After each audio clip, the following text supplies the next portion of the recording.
ओम साई राम। साईं बाबा का संदेश। दोस्तों, इस संसार में हर इंसान किसी न किसी चिंता से घिरा हुआ है। किसी को धन की चिंता है, किसी को परिवार की, किसी को बीमारी की, तो किसी को अपने भविष्य की। लेकिन जब इंसान हर रास्ते से हार जाता है, तब वह ऐसी शक्ति को याद करता है जो बिना कुछ मांगे, बिना किसी भेदभाव के अपने भक्तों की सहायता करती है। वह शक्ति है शिरडी के साईं बाबा। साईं बाबा कहते थे, अगर तुम मेरी तरफ एक कदम बढ़ाओगे तो मैं तुम्हारी तरफ 10 कदम बढ़ाऊंगा। आज की इस कथा में हम सुनेंगे साईं बाबा का एक बहुत सुंदर संदेश और साईं सचरित्र में वर्णित एक प्रेरणादायक कहानी। ये कहानी सिर्फ चमत्कार की नहीं, बल्कि विश्वास, धैर्य और भक्ति की शक्ति की कहानी है। तो चलिए हम साईं बाबा का सबसे पहले आज का संदेश सुनते हैं। देखते हैं साईं बाबा आज आपसे क्या कहना चाहते हैं, या फिर आपको किस चीज़ के लिए सचेत करना चाहते हैं।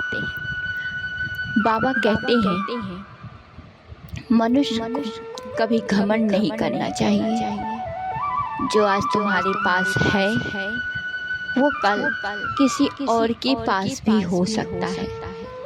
धन, सुंदरता और शक्ति सब नश्वर है, लेकिन अच्छे कर्म और सच्ची भक्ति ही अमर है। बाबा हमेशा अपने भक्तों से कहते हैं कि श्रद्धा और सब्री रखो। श्रद्धा यानी विश्वास और सब्री यानी धैर्य। आज लोग तुरंत परिणाम चाहते हैं। थोड़ी सी परेशानी आते ही भगवान पर शक करने लगते हैं। लेकिन बाबा कहते थे, बीज बोने के तुरंत बाद फल नहीं मिलता। पहले उसे मिट्टी में रहना पड़ता है, फिर समय आने पर वही बीज विशाल वृक्ष बनता है। इसी प्रकार इंसान की प्रार्थनाएं भी समय आने पर अवश्य पूरी होती हैं।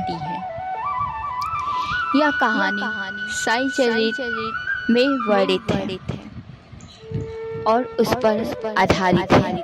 आइए हम निर्धन भक्त और साईं बाबा की एक ऐसी कहानी जो साईं चरित्र में सुनाई गई है और दी गई है।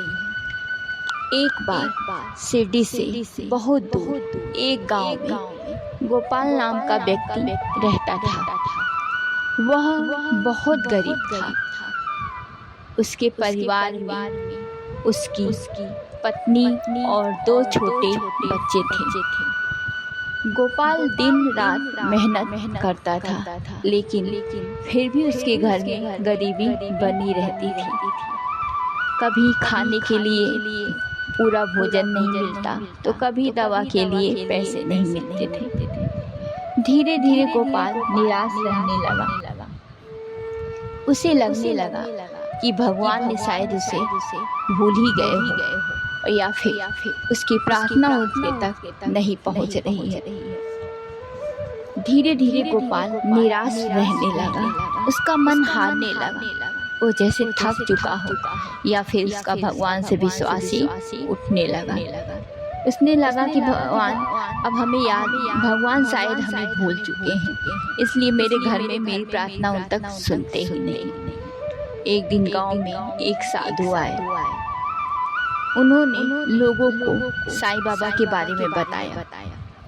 साधु बोले, शिरडी में एक फकीर रहते हैं, वे सबका दुख हरते हैं। जो सच्चे मन से उन्हें पुकारता है, बाबा उसकी अवश्य सहायता करते हैं।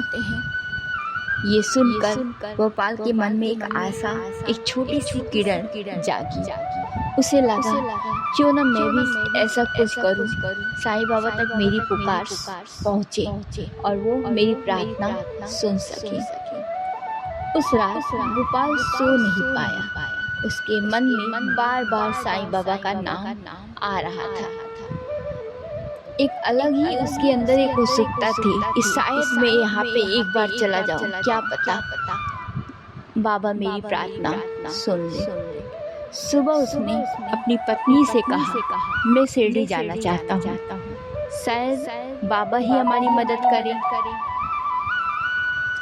पत्नी ने कहा, घर में खाने को कुछ नहीं है, सफर के लिए पैसे कहाँ से आएंगे।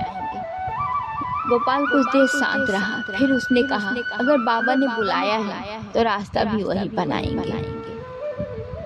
यह कहकर उसने गांव में मजदूरी की और थोड़े थोड़े पैसे जोड़ने लगा।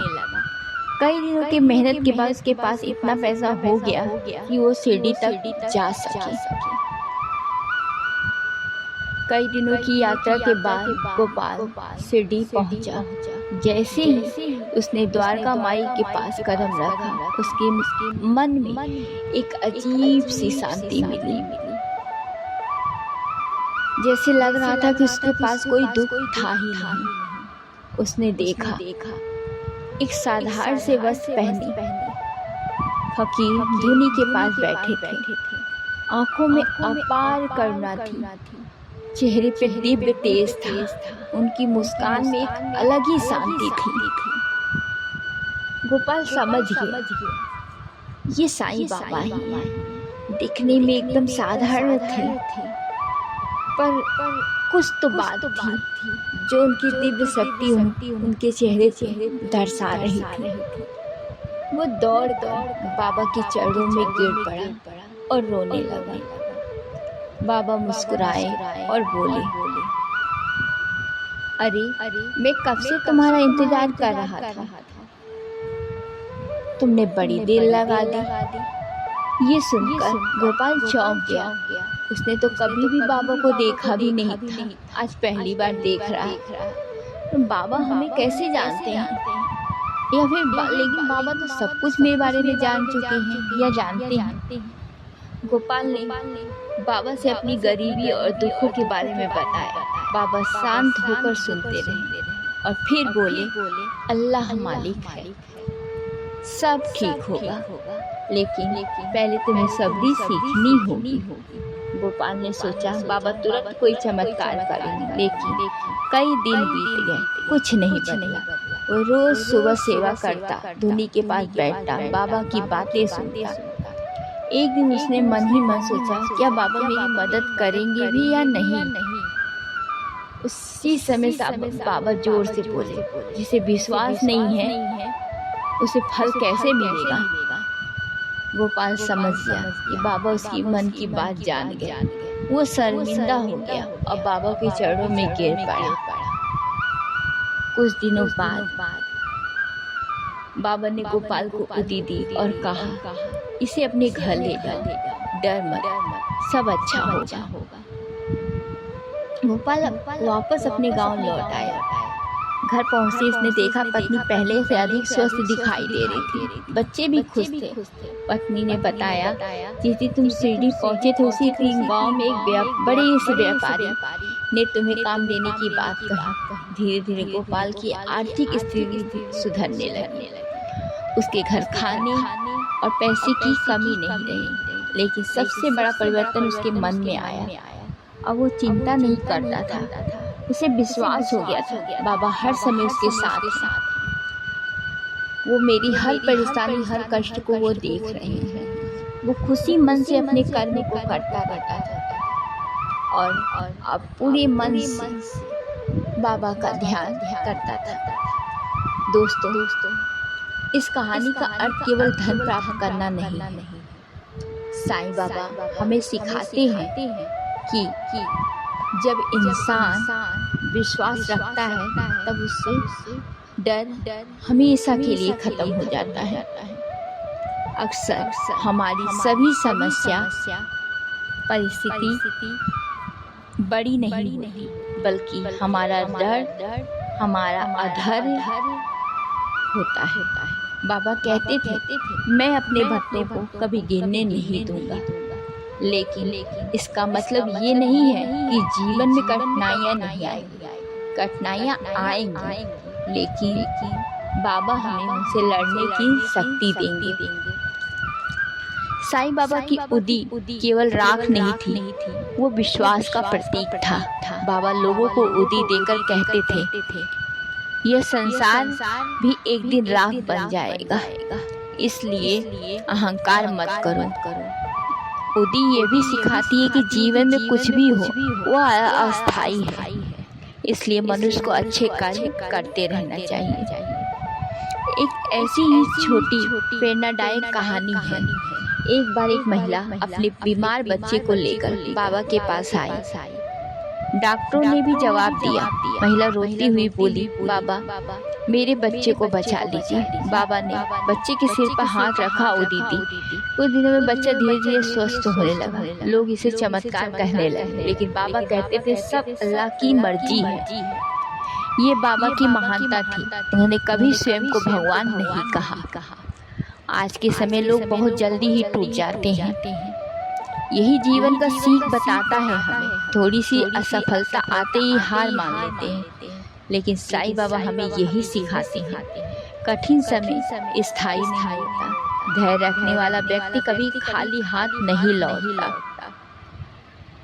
सच्ची प्रार्थना हमें सुनी जाती है। दूसरों की मदद करना सबसे बड़ी पूजा है। गरीब और दुखी लोगों की सेवा ही ईश्वर है।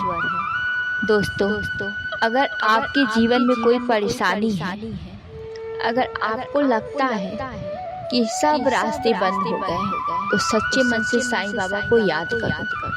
हो सकता है समाधान तुरंत ना मिले, लेकिन बाबा आपको सही रास्ता जरूर दिखाएंगे। याद रखिए, श्रद्धा और सब्र यही साईं बाबा का सबसे अच्छा संदेश है।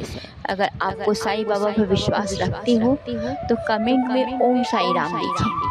वीडियो पसंद आए इसे अपने परिवार और दोस्तों के साथ शेयर करें, और प्लीज़ मेरे चैनल को लाइक एंड सब्सक्राइब करें। ओम साईं राम।